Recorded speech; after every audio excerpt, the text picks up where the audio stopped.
गजाननं भूतगणादिसेवितं कपित्तजम्बूफलचारुभक्षणम् उमासुतं शोकविनाशकारकं नमामि विघ्नेश्वरपादपङ्कजं वक्रतुण्डमहाकाय सूर्यकोटिसमप्रभ निर्विघ्नं कुरु मे देव सर्वकार्येषु सर्वदा। या देवी सर्वभूतेषु शक्तिरूपेण संस्थिता नमस्तस्यै नमस्तस्यै नमस्तस्यै नमो नमः। या देवी सर्वभूतेषु बुद्धिरूपेण संस्थिता नमस्तस्यै नमस्तस्यै नमस्तस्यै नमो नमः।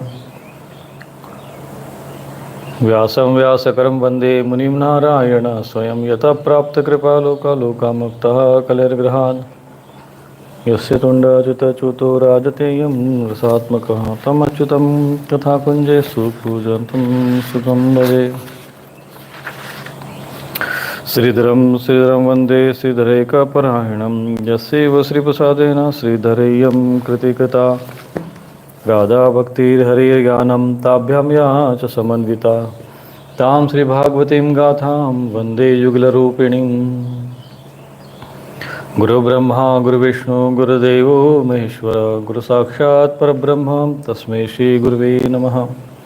वन्दे देवं उमापतिं सुरगुरुं वन्दे जगत्कारणं वन्दे पन्नगभूषणं मृगधरं वन्दे पशूनां पतिं वन्दे सूर्यशशाङ्कवन्निनयनं वन्दे मुकुन्दप्रियं वन्दे भक्तजनाश्रयं च वरदं वन्दे शिवं शङ्करं। कृष्णाय वासुदेवाय हरे परमात्मने प्रणतक्लेशनाशाय गोविन्दाय नमो नमः। नारायण नारायण नारायण। तो अभी हम दशम स्कंद के 24वें अध्याय की ओर अग्रसर हो रहे हैं और भगवान श्री कृष्ण की जो पवित्र और पावन करने वाली लीलाएं हम उनका श्रवण कर रहे हैं। एक बात इन लीलाओं के विषय में समझना है, जैसा कि भक्ति मार्ग में भगवान की भक्ति करने के लिए 5 प्रकार के भावों का वर्णन आता है। एक शांत भाव, मधुर भाव, दास्य भाव, सख्य भाव, वात्सल्य भाव, ये भाव है 5 प्रकार के। तो इस 5 प्रकार के भावों से भगवान की भक्ति करने वाले इनमें से किसी एक भाव का आश्रय लेकर भगवान की भक्ति करने वाले भक्त इस संसार में होते हैं। और भगवान की यह विशेषता है कि जो जिस भाव से भगवान का जो भजन करता है, ये यथा मां प्रपद्यन्ते तांस तथैव भजाम्यहम्। ये भगवान का वचन है कि जो मुझे जिस रूप में भजता है मैं उसको उसी रूप में भजता हूँ। अर्थात मैं भगवान कहते हैं कि मैं भक्तों को उसका प्रतिसाद देता हूँ। तो भगवान ने जैसे ऋषि मुनि संत महात्मा है शांत भाव से भगवान का ध्यान करते हैं, तो ये शांत भाव से भक्ति करते हैं। अर्जुन आदि कई भगवान के भक्त हुए जो सख्य भाव से, सखा मानकर, मित्र मानकर, ग्वाल बाल जो थे वो मित्र मानकर उनकी भक्ति किए। वात्सल्य भाव से जैसे कि देवकी, वसुदेव जी और जो अन्य गोपियाँ थी जो संतान को उत्पन्न करके वात्सल्य भाव से ओतप्रोत थी, वो सांसारिक भाव को भगवान के साथ जोड़ दिया। जो प्रेम, जो वात्सल्य तो भाव का उनके अंदर, जो कि वो जो स्त्री माता बनती है, माता होती है, छोटा बालक उसके पास होता है, तो उसके मन में स्वतः ही वात्सल्य भाव उमड़ता है। अर्थात उसके अंदर वात्सल्य भाव की प्रबलता होती है।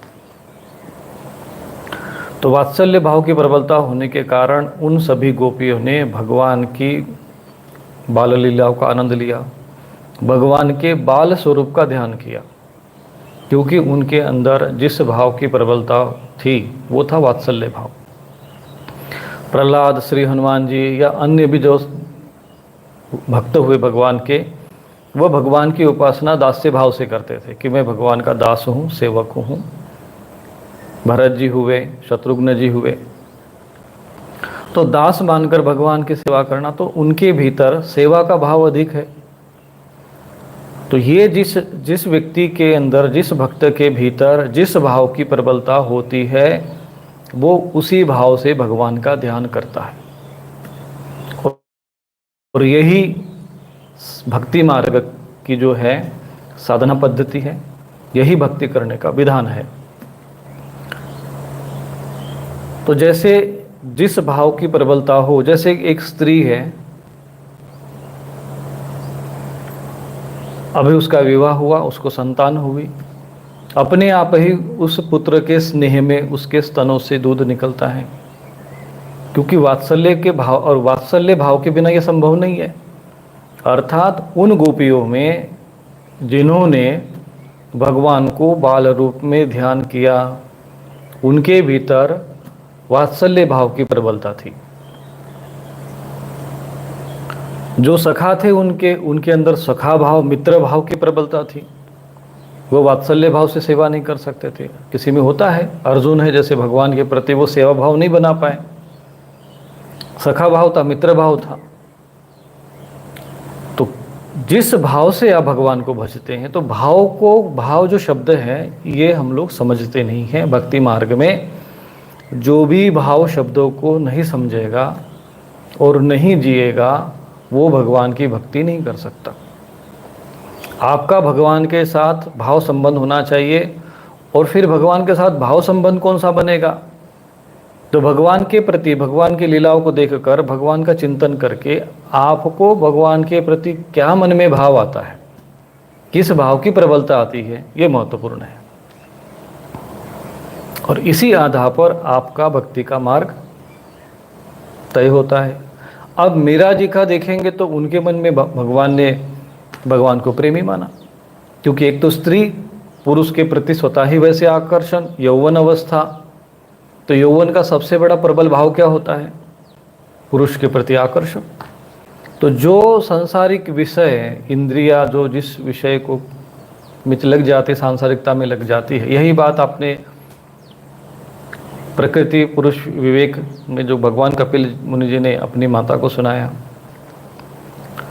कि जो विषय, जो इंद्रिया आपको सांसारिक विषयों में लगाती है, यही इंद्रिया जब आप महापुरुषों के संग में लगाते हैं, भगवान की लीलाओं में, भगवान के स्वरूप में ध्यान करते हैं, तो यही मन जो आपका पतन का कारण बनता है, दुर्गति का कारण बनता है, मोक्ष का कारण बन जाता है। इसलिए मन को मन एव मनुष्यानाम कारणम बंध मोक्षयो, ये बंधन का और मोक्ष का कारण है। मन वही, स्थिति वही, शरीर वही, सब कुछ वही, केवल भाव बदल गया, केवल उसका जो दिशा है, उसका जो डायरेक्शन है वो बदल गई। क्योंकि हम उन भावनाओं को रोक नहीं सकते, उस भाव प्रबलता को रोक नहीं सकते। जैसे एक वात्सल्य भाव से भरी हुई स्त्री अपने पुत्र के प्रति जो वात्सल्य भाव होता है, उस भाव को रोक नहीं सकती, और उस भाव की प्रबलता में आकर वो किसी से, अपने पुत्रों को बचाने के लिए किसी सिंह से भी लड़ जाएगी, उसके लिए सब कुछ हो जाता है, क्योंकि उसके अंदर वात्सल्य भाव की प्रबलता होती है। ऐसी यौवन अवस्था का भी भाव होता है। यदि उस भावों को आप दिशा बदल देते हैं और उस भाव का संबंध यदि भगवान से होता है, तो मोक्ष का कारण बनता है। इसीलिए गोपियों के विषय में जो कि ये रास लीला का जो वर्णन आएगा, यदि इस भूमिका को आप नहीं समझ पाए, तो आप रास लीला के उस भाव को समझ नहीं पाएंगे। क्यों? क्योंकि उस भाव को समझने के लिए, उन लीलाओं को समझने के लिए, उन क्रियाओं को समझने के लिए आपको जिस अवस्था में वो गोपी खड़ी है, जिस भाव में खड़ी है, जिसको भक्ति मार्ग में मधुर भाव कहते हैं, उस मधुर भाव में आपको स्थित होना पड़ेगा। और ये तब संभव है जब आपका शरीर स्त्री का हो, ये तब संभव है जब भगवान के प्रति पूर्ण समर्पण हो, जैसा कि मीराबाई का था। इसलिए रासलीला का जब विषय आता है तो अधिकांश लोग उसको समझ नहीं पाते हैं, क्योंकि हमारी जो भाव है, जो विषयों के प्रति आकर्षित है, जो यौवन का भाव होता है, जो भावनाएं होती है, जो चिंतन होता है, वो हमारा निम्नगामी होता है। वह भाव भगवान के प्रति बनाना, भगवान के प्रति बनाकर उसमें जीवन जीना ये बहुत कठिन है, क्योंकि उस अवस्था में जब आप किसी को प्रेमी मानते हैं तो उस अवस्था में उसका सानिध्य, उसका संपर्क आवश्यक होता है। और यदि जब नहीं होता है तो उससे जो विरह, वियोग का विरह जब उत्पन्न होता है तो उस विरह अग्नि में जो व्यक्ति जलता है उसका वो वर्णन शब्दों में नहीं कर सकता। तो ये जो भक्ति की बात आती, नारद भक्ति सूत्र में जब वर्णन आता है, नारद जी से पूछा गया कि भक्ति कैसे होनी चाहिए, तो उन्होंने उत्तर दिया है यथा व्रज गोपिका नाम, कि जैसे व्रज की गोपियाँ थी वैसी भक्ति होनी चाहिए। जब आप मेरे तो गिरधर गोपाल और दूसरों न कोई, इस भाव में जो व्यक्ति जी सकता है वही गोपी के इस भाव को समझ सकता है, बाकी लोग नहीं समझ सकते। और यही कारण है कि देवताओं ने उन गोपियों का सम्मान किया, आदर किया, उनके व्यवहार, आचरण और लीला को अनुमोदन किया। लेकिन सामान्य मनुष्य जो विषयों में जी रहा है, जो निम्न भावनाओं में जी रहा है, वो जब ये सारे विषय समझेगा, सुनेगा, तो उसके लिए ये बड़ा कठिन हो जाता है कि वो उस स्वरूप को समझ सके। तो इसीलिए मैं आपको ये भूमिका समझा रहा हूँ, और इस भूमिका को यदि आपने नहीं समझा तो आप आगे की जो लीलाएं होगी या जो विषय आएगा उसको आप समझ नहीं पाएंगे। इसीलिए हम कहाँ खड़े हैं ये महत्वपूर्ण है। भगवान के प्रति हमारे भाव क्या है ये महत्वपूर्ण है, भगवान के हमारे प्रति क्या भाव उनके लिए महत्वपूर्ण नहीं। वो तो कहते हैं कि भाई ये यथा माम प्रपद्यन थे, जो मुझे जिस भाव से पूजेगा, जिस स्वरूप से देखेगा। शत्रु माने तो उनका भी उद्धार कर दिया। भगवान का कार्य करना, भगवान का कार्य है उद्धार करना। तो ये एक विषय है।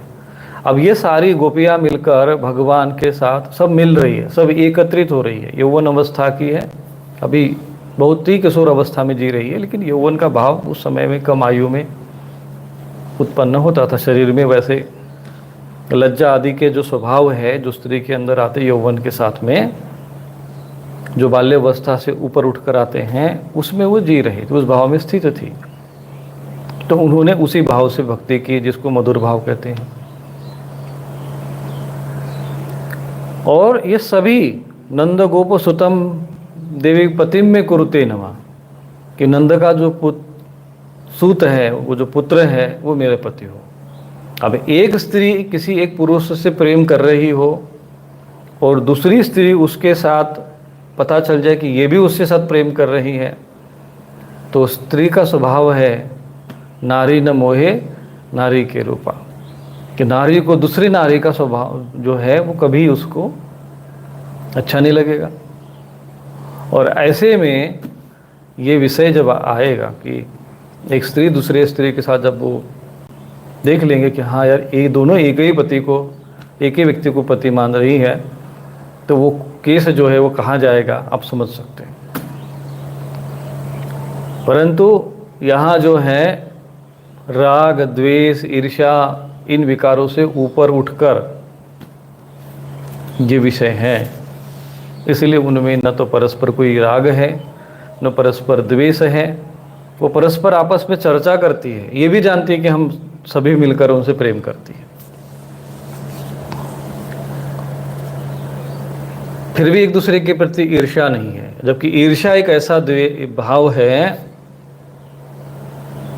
जो कहते हैं, कबीरदास जी ने इस विषय में कहा है कि माया तजना सहज है, सहज नारी का देह, और मान बड़ा ही ईर्ष्या दुर्लभ तजना ये है।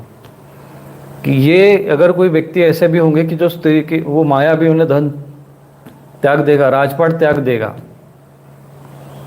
बड़े बड़े सन्यासी साधु संतों के लिए बात कही गई है, सामान्य पुरुष के तो बात ही छोड़ दीजिए। और सहज नारी का देह मतलब ये सहज मान लिया कि इस नारी के प्रति जो आसक्ति है या नारी की पुरुष के प्रति आसक्ति है उसको सहज मान लिया। ऐसी सहजता भी जिनके अंदर है कि राजपाट, स्त्री, पुत्र, धन आदि, जो इसका मोह त्यागने में जिसको अंदर सहजता होती है, उनके लिए भी मान, बढ़ाई और ईर्ष्या ये त्यागना बड़ा कठिन होता है। दो साधुओं में परस्पर ईर्ष्या, मान सम्मान नहीं मिला तो फिर समस्या। तो जो ईर्ष्या और मान सम्मान से ऊपर उठ जाए तो वही व्यक्ति संतत्व को प्राप्त होता है, वही व्यक्ति परमहंस अवस्था को प्राप्त होता है। और ये गोपियाँ जो थी, जिस अवस्था में जी रही थी, उस अवस्था का नाम परमहंस अवस्था है।